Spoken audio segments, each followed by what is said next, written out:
Muito boa tarde a todos. Estamos presentes aqui à loja Saint-Germain, presencialmente em linha. Estamos reunidos hoje com os irmãos e as irmãs para a gente poder conversar com a apresentação da Lélia Carvalho, irmã Lélia Carvalho, sobre o sagrado feminino. Lélia, então seja bem-vinda. Estamos aqui à sua inteira disposição e atenção para o que você tem para compartilhar conosco. Obrigada, boa tarde, queridos irmãos. Antônio, obrigada pela meditação. Foi um momento de nos colocarmos todos numa sintonia. O tema de hoje é uma conversa entre a gente, como sempre.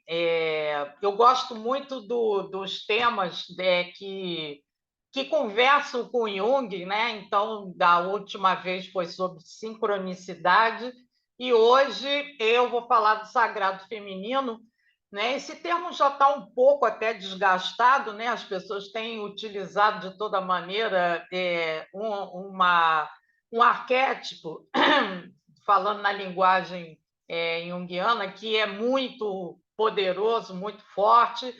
E assim como a palavra empoderamento, né, que as pessoas têm usado de toda maneira, mas é uma vivência que não é só para mulheres, né?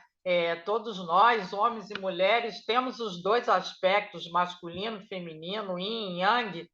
Então, essa palestra é para todos nós e todas, tá? Bom, a vida é como se fosse assim um jogo, uma lila, né? Como os indianos costumam chamar de papéis. É uma espécie de modelo de pensar, de sentir, de compreender a realidade, de como a percebemos, né? Com esse papel, então, nós vamos seguindo no mundo, né? Quando um determinado papel não pode expressar essa energia, no caso a feminina, eu começo então a perceber que estou num papel de carência ou num antigo papel adaptado às velhas crenças e dogmas, há muito julgamento ou culpas e não consigo expressar toda a energia feminina potencial. Então, nos damos conta de que temos outros papéis disponíveis, né? Papéis que envolvem o arquétipo feminino, como os arquétipos da mulher, do feminino, da deusa sagrada na mulher. Então, essa deusa, obviamente, tudo é energia, né? Então, nós podemos nomear como deusa para a gente poder ter uma imagem melhor, ter um contato maior com esse arquétipo, né? Mas toda essa imagem é dada por nós, né? Porque, na verdade, tudo é por energia. Então, essa deusa sagrada, ela expressa todo o papel feminino que contém essa energia, que é uma energia muito poderosa. Então, quando num determinado papel eu não consigo expressar essa energia qualificada, nesse caso que nós estamos falando especificamente a feminina, eu tenho que trabalhar com esse arquétipo. Mas como fazer isso, né? A gente pode começar criando uma conexão interior para fazer com que essa deusa adormecida surja livre de todo preconceito, de toda culpa, de todo dogma, de acordos e contratos, que essa questão de acordos e contratos é uma coisa assim muito séria que eu não tinha me dado conta até recentemente, né? Muitas pessoas estão fazendo trabalhos para romper acordos e contratos de vidas passadas, porque, na verdade, a gente passa por vidas e acaba fazendo tipo de votos e contratos e acordos que vão permanecendo em outras vidas. Muita gente fez de celibato, de pobreza, né? E, inclusive, as questões das iniciações religiosas que a gente passa, né? Eu passei por algumas nessa vida E hoje eu não teria feito nenhuma delas, né? Mas na época eu entendia que quanto mais iniciada dentro de uma egrégora, você estava mais protegida, mais assistida, mas, no entanto, isso tudo tem um preço, porque a gente acaba levando essa egrégora, às vezes, para outras vidas, e essas egrégoras todas têm seus dogmas, seus conceitos, que às vezes vão limitar a nossa caminhada, né? Mas, enfim, a gente vai vivendo e aprendendo, né? E, e qual tenha sido qualquer outro tipo de bloqueio nesse nível, inclusive nessa vida mesmo, né? Por tudo que a gente tenha vivenciado, né? Eu começo esse trabalho quando eu decido agir como seria essa deusa interior. Eu a invoco de alguma forma e o arquétipo sentido ou bloqueado, então, começa a surgir como um novo modelo de expressão em todos os níveis, inclusive no meu corpo físico, mental, emocional e até mesmo nos corpos superiores. Por quê? Porque gera um canal em que essa deusa sagrada começa a se manifestar e eu posso, então, expressá-la.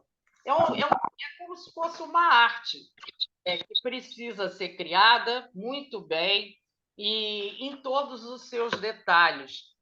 Não só como pensa essa deusa, mas como ela sente, como ela caminha.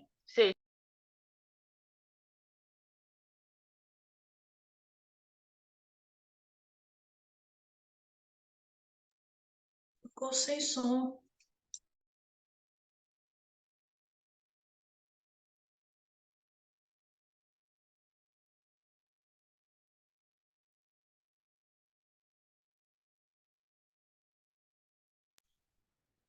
Alguém tinha fechado o meu som, né? Tudo bem, Fernanda, mais uma vez, obrigada. Não fui eu que fechei aqui, não. Deve ter sido fechado aí no servidor. Bom, então, como essa energia dela, o poder reprimido por tanto tempo, necessitando expressar-se de alguma maneira, vai surgir? É um trabalho muito lindo, né? De amor por si mesma, depois de décadas em que temos essa vida de fragmentação. É como se fosse criar um altar interno, mas para quem necessita, você pode realmente criar um altar físico, um altar externo, onde intuitivamente você pode oferecer adereços, flores, cristais, incensos, fotos com as deusas que te inspiram, cultivando assim essa energia. E, aos poucos, então, o subconsciente vai começando a responder, porque, na verdade, ele não distingue em algo que é virtual ou que é real. Né? Por isso que o poder da imaginação criativa funciona tanto. Né?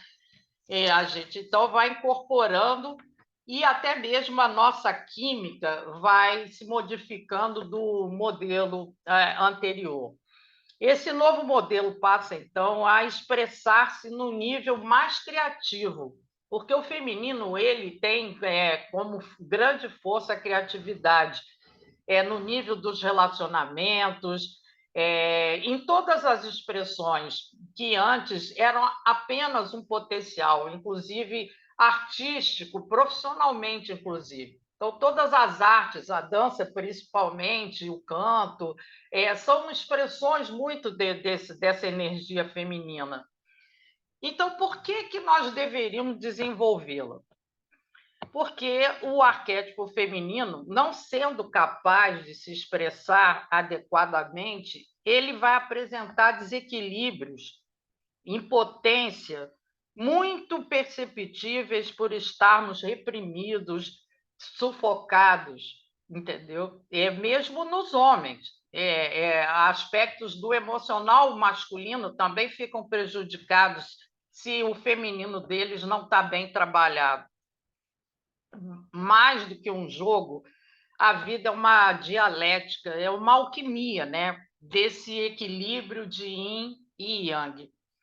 Então, nós podemos perceber a vida de duas formas. A primeira, que é mais comum no Ocidente, uma forma mais racional, incentivada à disputa de forma linear, do passado ao presente e do presente ao futuro. E assim nós condicionamos nosso viver sempre nessa direção, uma direção automatizada, sempre mais na sobrevivência do que no viver realmente existencial, né? Surge, então, essa realidade lógica, repetitiva, sem muito significado, como mera sobrevivência mesmo, né? Os dias vão se passando e não há muita diferença entre um dia e o outro. Vivemos a experiência, então, da realidade com a sensação de incompletude, que nos impulsiona a uma eterna busca de um sentido maior. Muita gente se queixa, né, que sente um vazio existencial que não sabe de onde vem, e às vezes a resposta é muito mais simples. Basta começar a tentar olhar muito para esse lado feminino, que é o que mais observa, que mais percebe esse tipo de vazio interior, né? Então, o grande mistério da vida interior não se resolve assim de forma racional, através da lógica.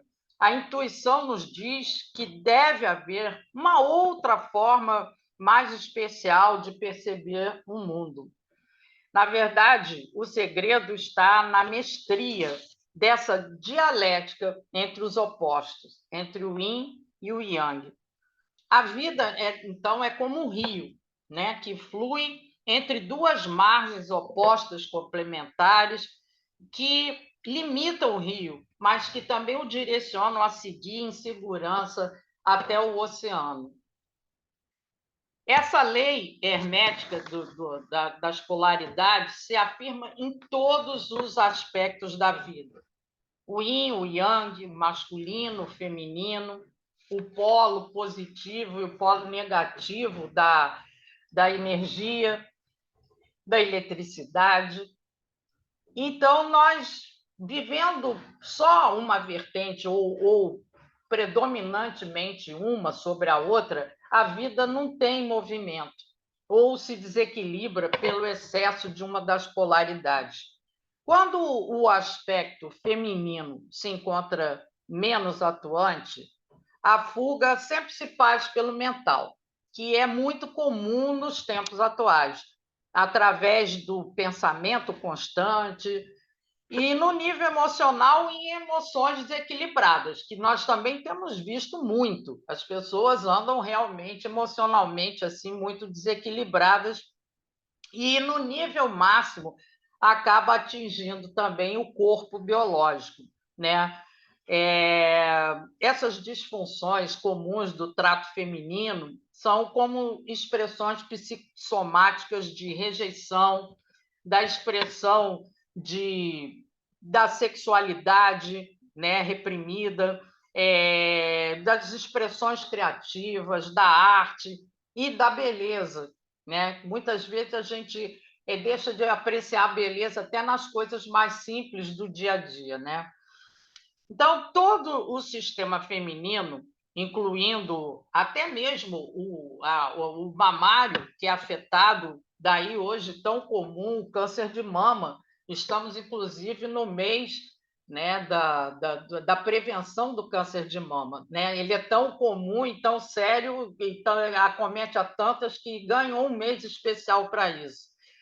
Então, nós podemos perceber muito claramente o poder que o equilíbrio das polaridades tem, que unidas podem até gerar o milagre da vida. Essa alquimia do masculino e do feminino é tão potente que pode gerar uma nova vida. Tanto o homem como na mulher existem, então, essas duas polaridades formando em todos nós um ser completo.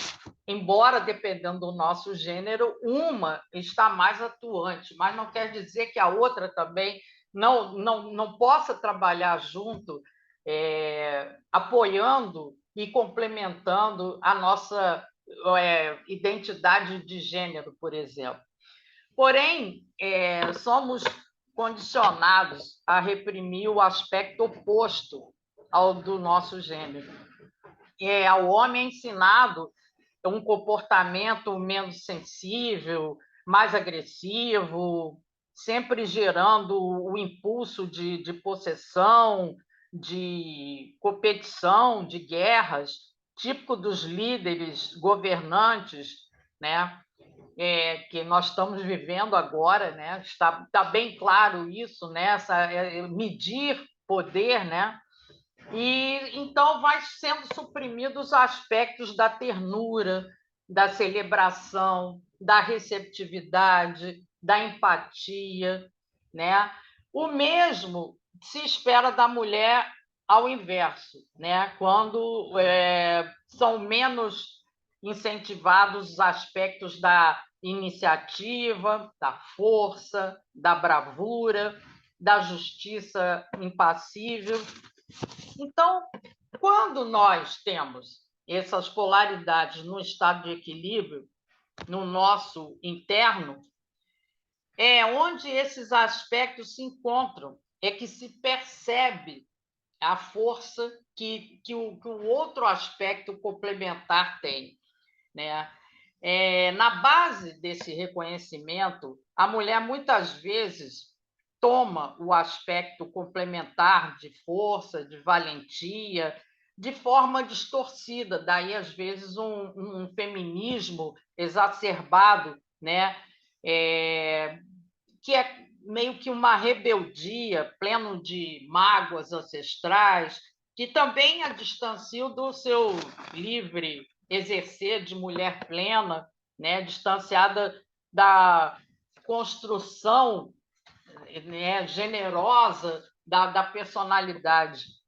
Quando a mulher transcende a versão polarizada da mulher, pode encontrar, então, uma verdadeira potência interior que é capaz de vencer essas qualidades todas e ser um ser integral.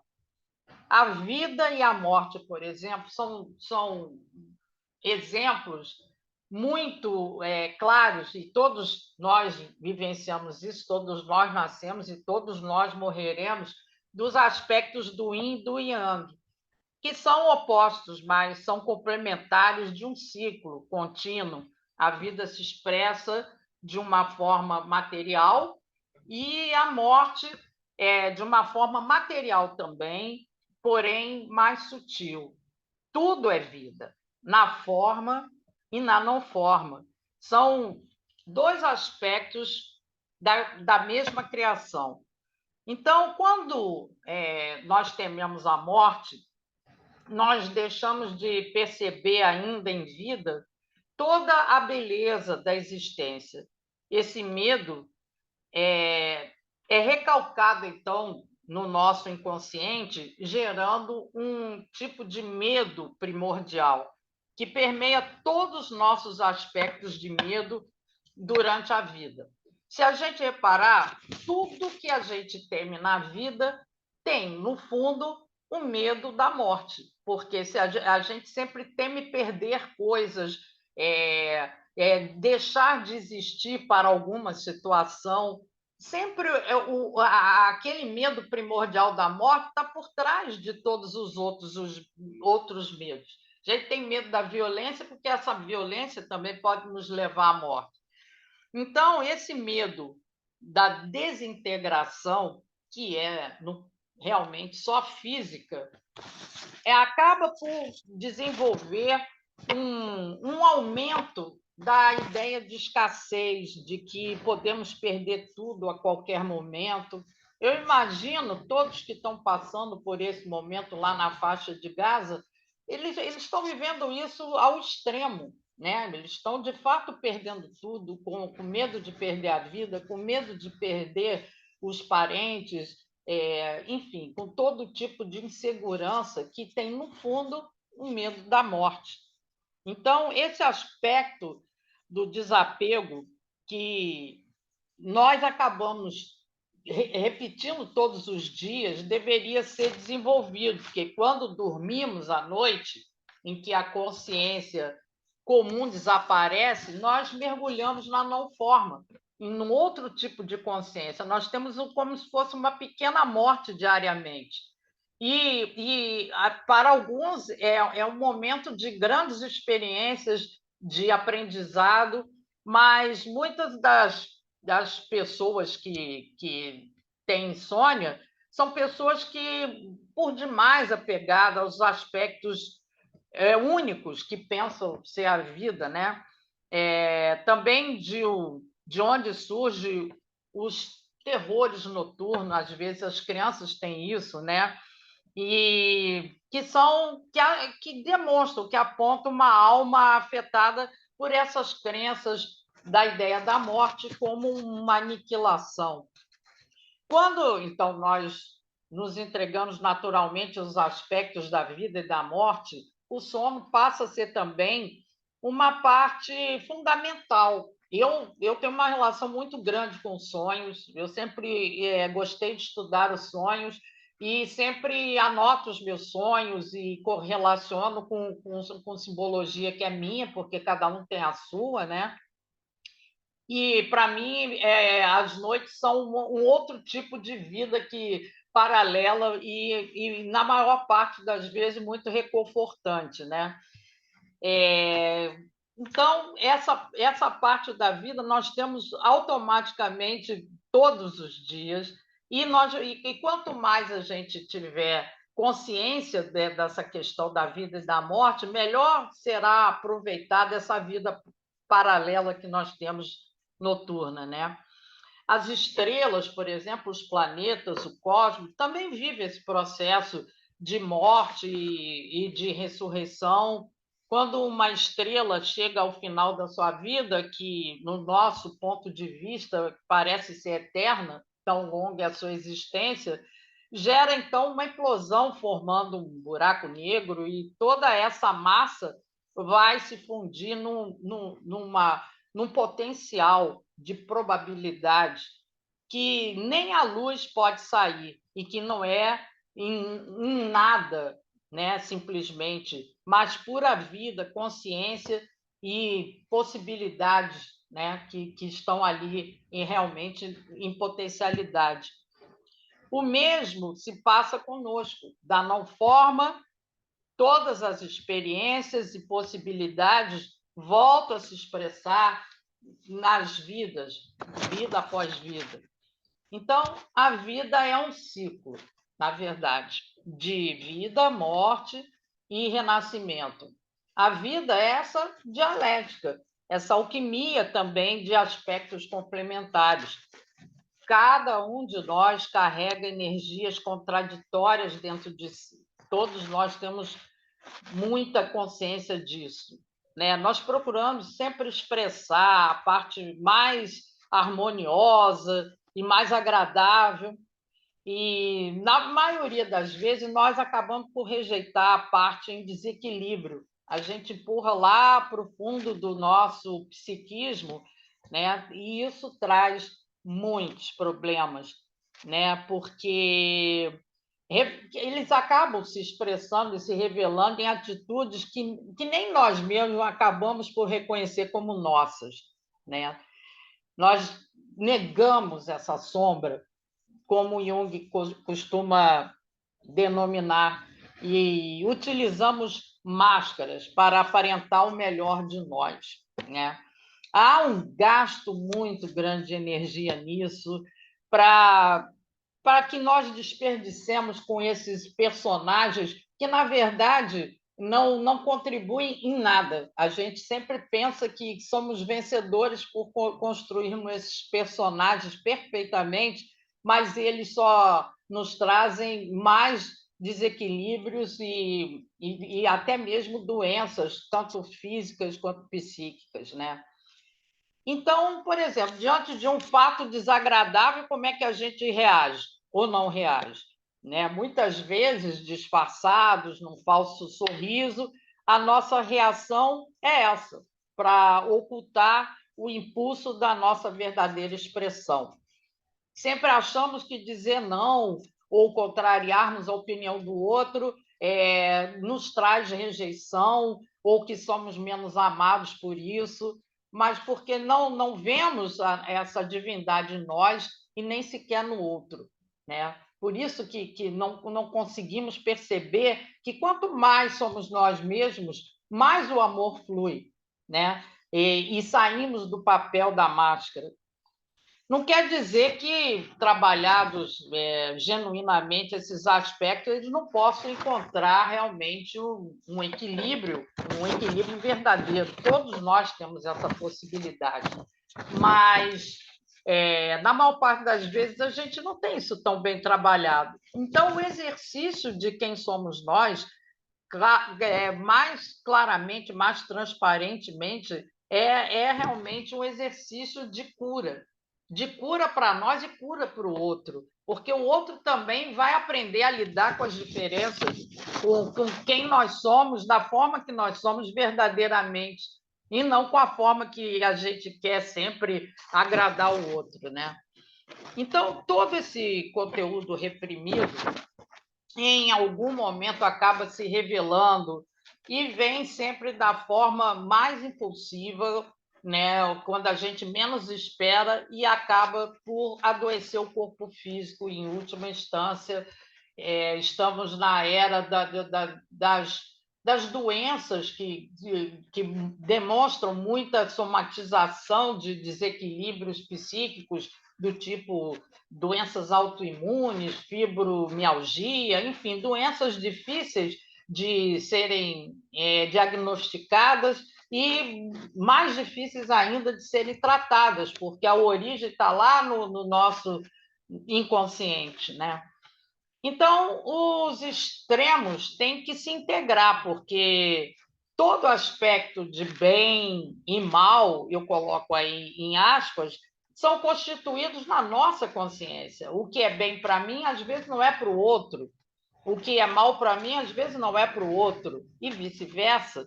Então, é um tipo de julgamento que nós criamos dentro de um paradigma mental nosso e que não é existencial, na verdade, que não tem nada a ver com a realidade da criação, né? Tanto é que, às vezes, um paradigma da nossa cultura, que é diferente da do outro, para o que é certo para a gente, não é certo para o outro. A pena de morte, ou o aborto, ou a poligamia, ter um marido ter várias esposas, ou a monogamia, enfim, as culturas mudam e mudam os paradigmas. Então, o que seria sempre verdadeiramente o certo, o bem ou o mal? A meditação, então, é um caminho para acessar esse estado de verdade, transcendendo, então, esses estados de polaridade, né? Dentro do vazio da meditação, que não é um vazio como nada, é todo um potencial de vivências e que nos conecta com o nosso eu superior e com a nossa verdadeira essência. É o caminho que eu conheço mais simples para a gente começar a trabalhar isso tudo. Se outras pessoas se sentem muito despreparadas por o seu próprio processo pessoal, devem procurar uma terapia. Hoje, o nosso terapeuta de plantão, o Luiz, não está aí para dar a opinião dele, mas existem essas possibilidades todas de se trabalhar internamente essas controvérsias das polaridades. Então, a vida é essa dialética, é essa alquimia que transita sabiamente por esses aspectos complementares, gerando, então, o saudável fluir do curso do rio a caminho do oceano da unidade. E cada uma de nós, ou de nós todos, homens também incluídos, ele pode cumprir esse papel de uma forma comum no cotidiano. Basta você transmitir toda essa empatia, esse acolhimento, essa é uma maneira mais generosa de lidar com as situações, né? Exatamente como é a natureza do feminino. E isso não é só uma característica das mulheres. Né? Entre os sacerdotes do Hare Krishna, né? Eu sempre tive muita amizade com os Maharaj, que são como se fossem os gurus deles, né?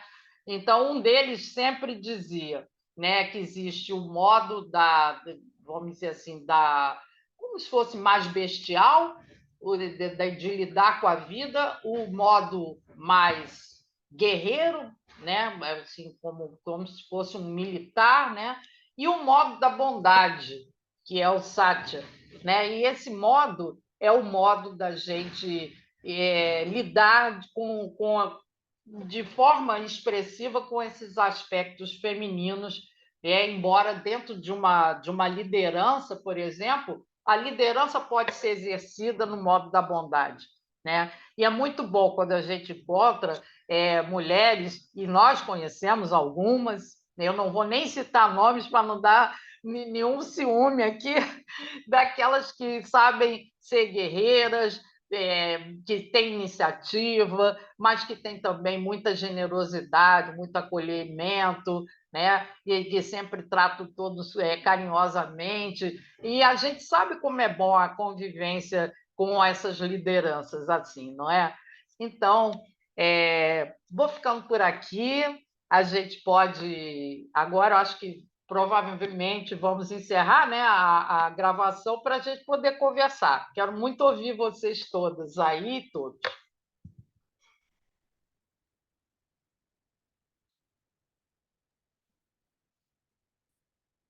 Antônio. Muito obrigado, irmã Lélia, pela apresentação, foi muito instrutiva. Então, podemos encerrar a gravação e nós vamos continuar a fazer a nossa conversa. Tem muitos temas aqui interessantes para a gente poder elucidar. Muito obrigado, então, Lélia. Eu que agradeço. Pronto. Agora a gente pode conversar à vontade. Vou fazer, então, aqui a interrupção da gravação.